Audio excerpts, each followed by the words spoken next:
There is beauty in simplicity. One could also argue there is beauty in complexity, but only if it's built out of simple things interacting in interesting ways. Complexity without purpose is ugly, but some people have no taste. Why do a lot of modern characters suck? Beauty is, of course, in the eye of the beholder, but people tend to find butterflies a lot prettier than rotting carcasses. Perhaps this could be entirely explained in mechanistic terms. Our personal experience, though, tends to tell us that there is something deeper to our aesthetic tendencies, but can we justify that? Or is it merely a feeling, entirely unverifiable? The focus of this video, however, is on the aforementioned people with no taste. Millennial characters. Yes, taste can vary, but some people make things that large swaths of humanity agree are shit. Making something ugly that only a small number of people can stomach does inherently limit your reach, but it also gives you a niche. Art isn't a democracy, and it's not majority rule. You can make some obvious garbage, but so long as you enjoy it, you have at least one fan. But what if something has been made for an audience, small or large, then creative stewardship is placed in the hands of somebody who hates that audience, who makes something that the audience thinks is garbage? What if somebody is so narcissistic they ruin something for other people because they don't like that it isn't all about them? What if you suggest you have a certain goal, like realism or immersion, but then completely contradict those stated goals? You've failed by your own metrics. In that sense, I think you could call those things bad. What if you become so captured by ideology that you can't help but fail in your own stated goals? That's ugly. Think of the best character designs. I'm casting a pretty broad net, but usually the most iconic ones aren't overly complex. Where there is complexity, it is, like in nature, easy to grasp. They are distinct and readable, and all the details become apparent only after close inspection. They do, however, subconsciously add to the character as a whole. There are important areas for focus: silhouette, personality and how that's shown on the character, color palette, how they articulate, what they exaggerate. Basically, it tells a story using these elements. And also the writing, their motives. Both writing and art go into making good character design in a game or film or whatever. These are the principles that tend to create appealing characters, but they don't guarantee it. Somebody could understand them all and still create garbage. You can break the generally agreed upon principles and still create a good design, if done in ways that are mindful. And there is the source of why there is so much modern media that struggles to create appealing characters. It's ultimately due to classic human folly, ego, ideology, spite, resentment, lust. Different trends have brought these classic human errors to light in new ways. For example, we make characters that are too busy. Over-designed characters create visual clutter, making it hard to read what they're doing, and harder to tell what they're trying to convey. I'm no expert designer, but I've got eyes and basic discretion. A good design communicates a character's personality with minimal effort on behalf of the viewer, and we allow the character's actions and dialogue over the course of the piece of media to fill in the blanks. We don't just put it all out there, try to cram every quirk in.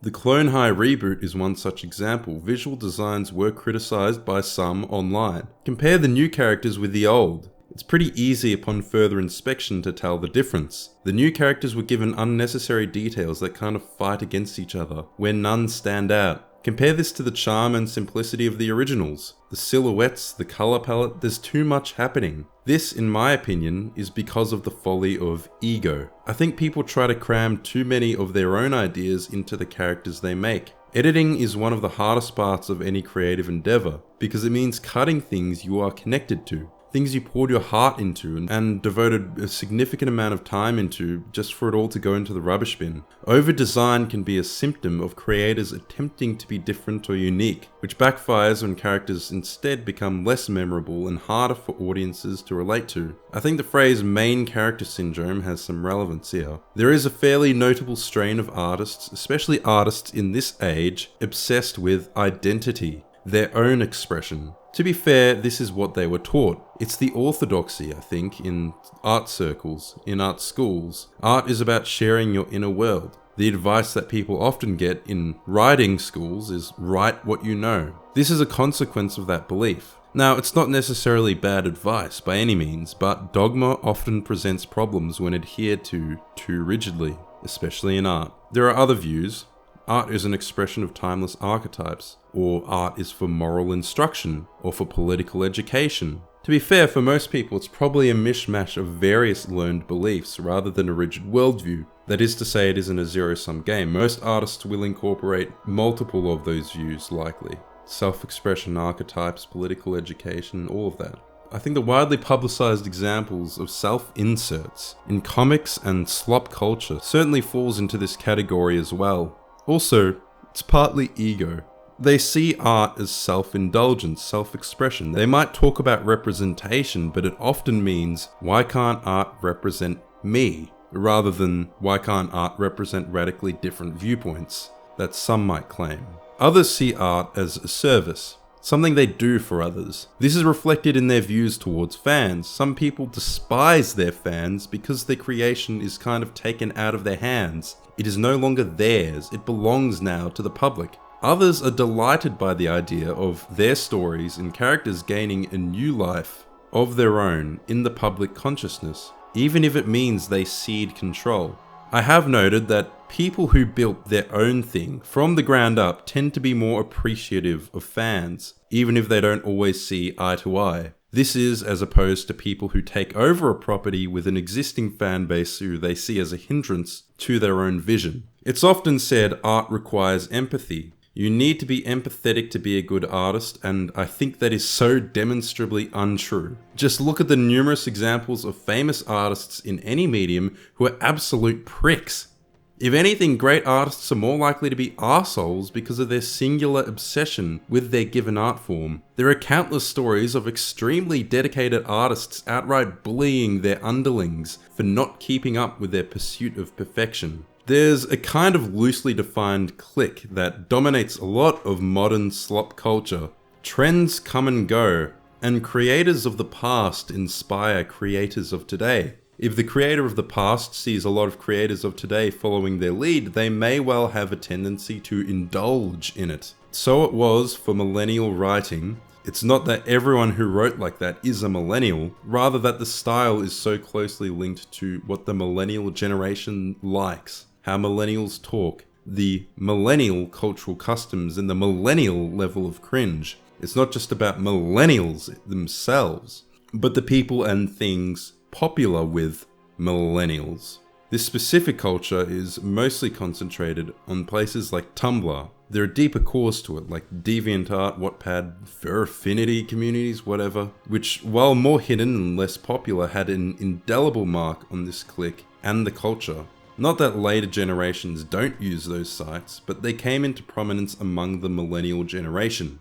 Like a kind of uncool kids club. Theatre kid occupied games industry, as this one commenter stated. They have an unhealthy relationship to fictional characters. Just look at ideas like comfort characters and shipping. The most public expression of this can be seen on Twitter, in Twitter artist communities, especially post the Tumblr exodus. It's a tragedy that we have to share the same internet, where I see people post these Tumblr tumbles, acting like they're so cool and so funny, and they're just coal. You can see the visual sensibilities that originated from these communities manifest in media. Characters that feel more like the writers appealing to their own clique than a relatable or compelling character to anybody outside of it. These characters often struggle to resonate with a broader audience because their creation is more about the writer's self-expression than telling a universal story. Not that every story must be universally applicable, but I think self-obsession, being too myopic, it clearly isn't helpful. The thing is, people who do like these styles, the style of writing, the style of visual character design, they don't just like them. They often have an open disdain for other styles. They'll say something is good or bad, typically either something anime or dude bro related, while also often implying that it's morally wrong. It's problematic. Ultimately, when you see someone defend modern art like this, the other kind of modern art, while also criticizing other things like generic anime or Stellar Blade or sexy women in classic video games, there's something Nietzschean taking place. A lot of these Tumblr DeviantArt styles were widely mocked by the broader internet. They were considered essentially the theatre kids of the internet, so naturally they create their own values, determining what constitutes good or bad on their terms, in reaction to the dominant culture, the previous master morality. The types of popular characters of the past are actually bad, all the while the things that we were made fun of for liking are actually good. And I think these discussions inevitably veer into talks of wokeness. Now, I don't like to abuse the word too often because it's far too unspecific and overused, and really just means thing I don't like, often, like a counterpart to problematic. But it isn't impossible to discern what people are getting at. No, it doesn't just mean when there are black people or when there are women. People talk so much about defining wokeness, but to me it's really simple. It just means left-wing ideology. When people talk about a woke character or TV show or game or film, they mean it seems like it was made with socially left-wing ideological considerations. More specifically, identity politics, feminism, white fragility, post-colonialism, less so anti-capitalism beyond the most shallow appearances. When a character gets described as woke, a shitstorm always ensues.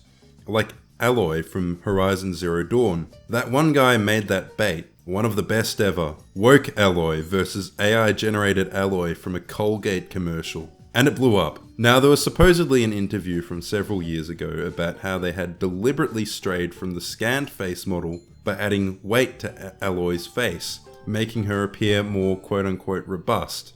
Now, this would reflect poorly on them. All I could find on this was this old forum post, which doesn't provide any evidence, so I don't think it's true.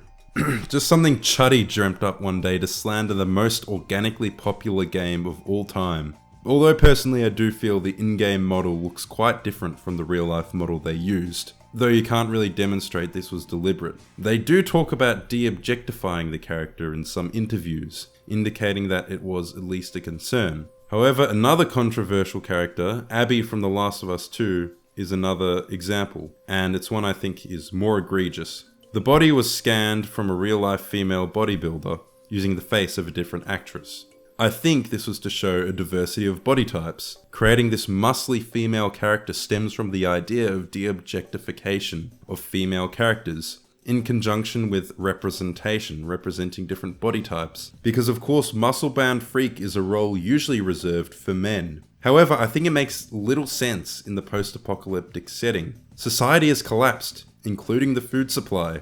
Look at men from pre-modern times, hell, even the 60s and 70s, just how skinny like everyone was before modern diets. Even the biggest bodybuilders of the time are dwarfed compared to what we see in the current day. You just couldn't find women who looked like this. There is no way anybody is getting enough nutrition for this on what would essentially be a medieval diet, a post-apocalyptic diet. So many people defended it who clearly just don't go to the gym. And The Last of Us expects us to take it very seriously. It's not silly like Mad Max. I'd expect to see a jacked guy there. It's meant to be realistic. There is an extremely vocal online community who feel obligated to defend these products with their lives. And they don't consider themselves culture warriors for some reason, despite being equally, if not more vocal than the anti-woke people. I guess one advantage of quote-unquote woke design is that you will have an army of ardent defenders. The support for The Last of Us 2 felt very forced. Like they didn't actually like the game, they were just being contrarian to own the chuds. I think this is demonstrated after how many people turned on Neil Druckmann after he publicly expressed his support for Israel. They only supported The Last of Us for political reasons, so they abandon it for political reasons. Although these are probably the most discussed examples, the creators of these products at least seem to actually believe in what they're doing.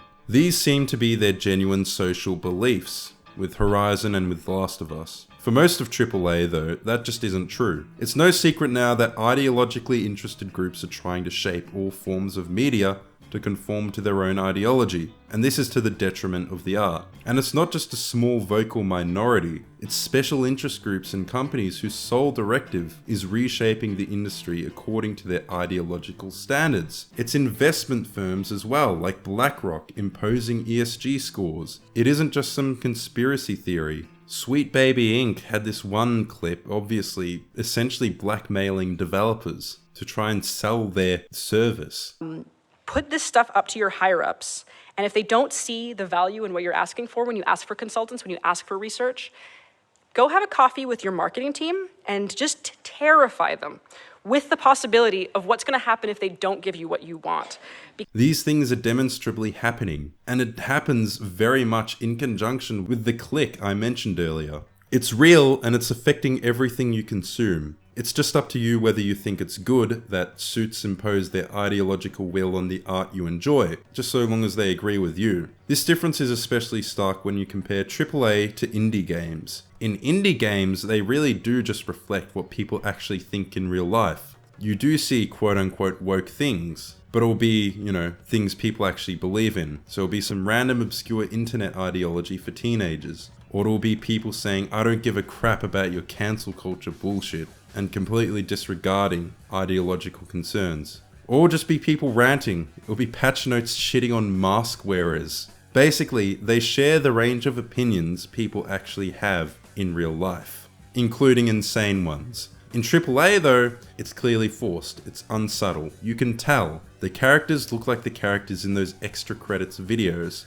because it's people who are like extra credits, who, put pressure on developers to change according to their ideological concerns, who in a sense, pussified gaming. That's why you don't play as real-life armies in Call of Duty anymore. One telltale sign to me that this is just a corporate mandate is the vitiligo fetish. And it's always vitiligo. That's how you know they're reading from a guidebook. Like, it's never eczema or albinism or psoriasis or something. It's just the one skin condition they seem to care about for some reason.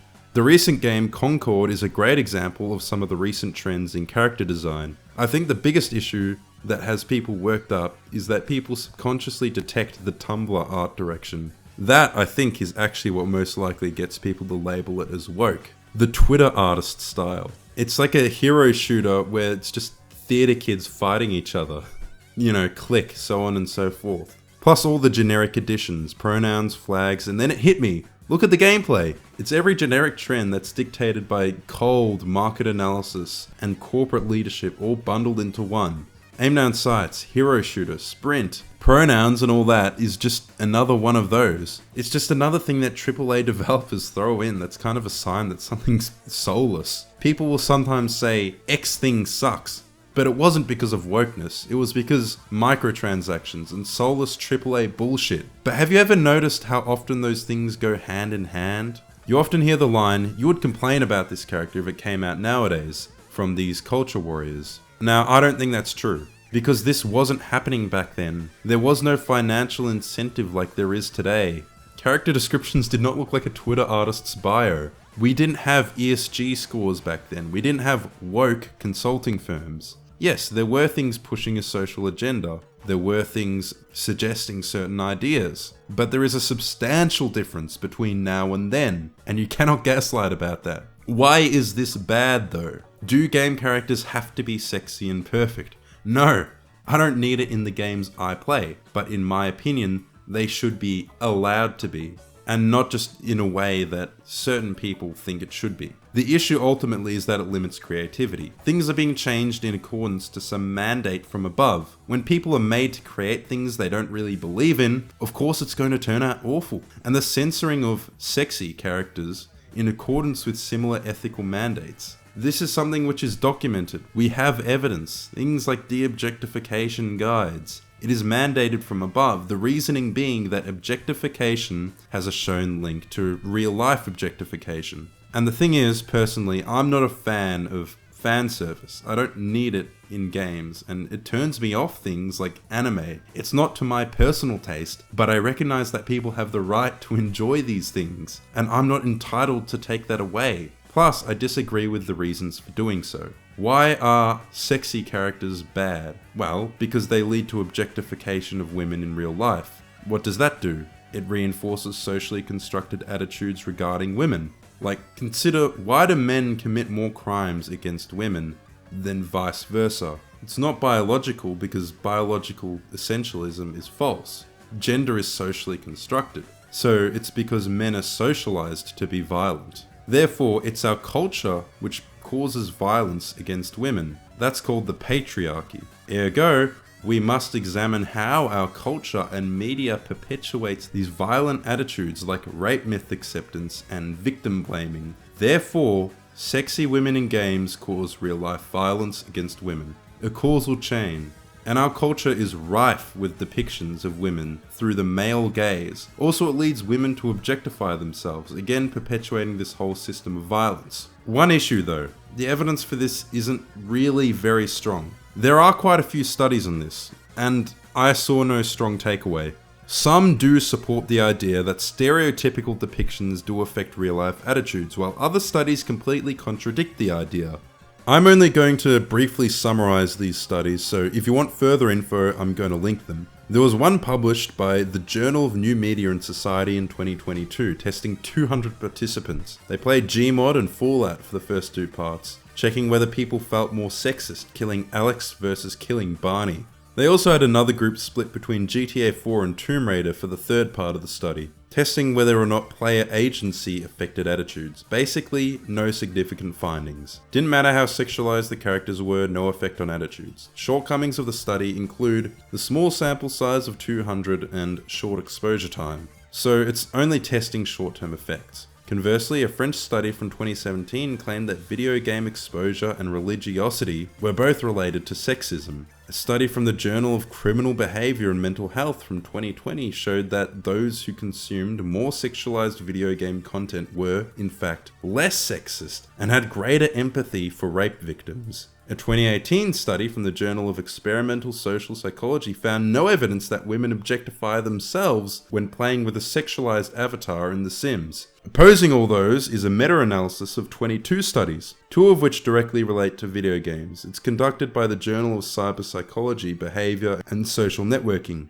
published by Mary Ann Liebert. This one showed that women do in fact report self-objectification when faced with sexualized female characters in games. Apparently men who are exposed to objectified video game content also show a propensity to support rape myths and hold sexist attitudes. A 2022 meta-analysis by Computers and Human Behavior stated, evidence from empirical studies has generally been mixed. Absolute understatement. This meta-analysis concluded that higher quality studies found less evidence of a link between sexualization and negative body image for women, as well as between sexualization and misogyny. The ones that were designed worse tended to show more of a link. Personally, I'm just not convinced. I haven't seen anything that would really strongly indicate that Bayonetta makes one more likely to sympathize with the rapist over their victim. You'll realize that these are just retreading the same arguments we had 30 years ago. Do video games cause violence? None of the evidence supported it then. Video games did not cause mass shootings, but it still found oxygen because of people's fears of the demographics that played games. Young boys. They were being led astray by things like Postal to idolize Columbine or something. The difference, the ideas of the likes of Anita Sarkeesian actually found a lot of support from within the games industry. She was offered consulting gigs with companies, and now DEI departments, ethics departments, and so on are mainstays in AAA gaming. There's been some recent revisionist attempts to rewrite Anita Sarkeesian's legacy, that she made a powerful critique of sexism in games. Now, I'm not going to go over the whole Gamergate history, but I need to at least remind people that an issue with her critiques was that they just weren't true. She made a lot of dubious claims, like famously showing Hitman footage talking about how games reward you for killing sex workers, while the footage on screen shows the exact opposite. It was penalizing you for killing innocent NPCs. I think so closely monitoring and trying to censor what people enjoy and police how they enjoy it is really at odds with any political idea of, just letting people live their lives. Though people may profess this publicly, very few people believe this consistently. Plus, the opposition to sexualization is never consistent. Why are some completely permissible while others aren't allowed? It just doesn't make sense. Well, some sexualization is harmful while some isn't. Again, where's the evidence? I never cared for games like Astral Blade, I'm not interested in it. But the controversy was like a kid trying to take away another kid's toys. And the funny thing is, that's perfectly fine to depict harmful sexual things, so long as it's the approved variety. Safe horny. Why is Baldur's Gate 3 depicting bestiality permissible, while a woman in a skimpy outfit is not? But it's a shapeshifter, you might say. That's basically the same as Lolicon saying, but she's actually 1,000 years old. What matters most is clearly what's being depicted on screen. And this is obviously something that actually is harmful in real life. It may sound crazy because people don't really think about it much, but yeah, there are people who do awful things to animals, to roadkill, to their pets, and these people dwell in these communities I've talked about. This is where the influence of furries is most felt, who are prominent in The Click. All those sites, Tumblr, Fur Affinity, DeviantArt. The furry community is prominent there. Tumblr aesthetics may appeal to people from that community, but often not to the general audience.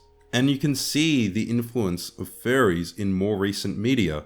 Look at anything with anthropomorphic animals. How they move, how they articulate, their proportions. It's often more akin to furry art.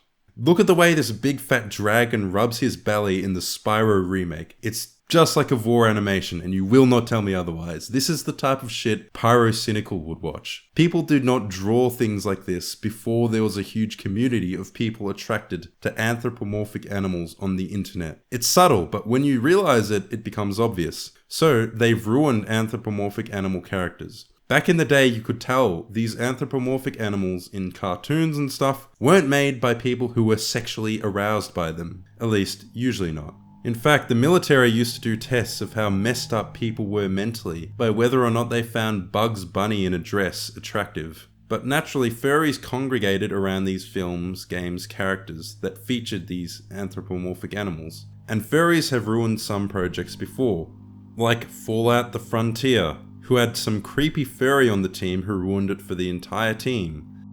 No dude, literally just you. Asking a furry how attracted the average person is to animals. It's like asking an alcoholic how much the average person drinks. They're going to vastly overestimate it. And whenever I discuss trends in modern character design, counterexamples will often come up. There will always be characters at any moment in time that will appeal to timeless principles and become beloved. And yeah, I agree, genuinely beloved characters are always the exception. They're always going to be rare. These things that I talk about, these trends, they're never universal. I think it should be assumed. And obviously they're liable to change in the future. These are just things as they are now. This is the reason why a lot of modern writers and artists create characters which fall flat. They're caught in the traps of ego and ideology, making things which appeal only to yourself and your community. And you know what? If that's your own thing, it's fine. But when you take over an existing thing, an existing property, when you intrude into other projects that are beyond just your niche community, it's understandable why people would reject your vision. Thank you for watching.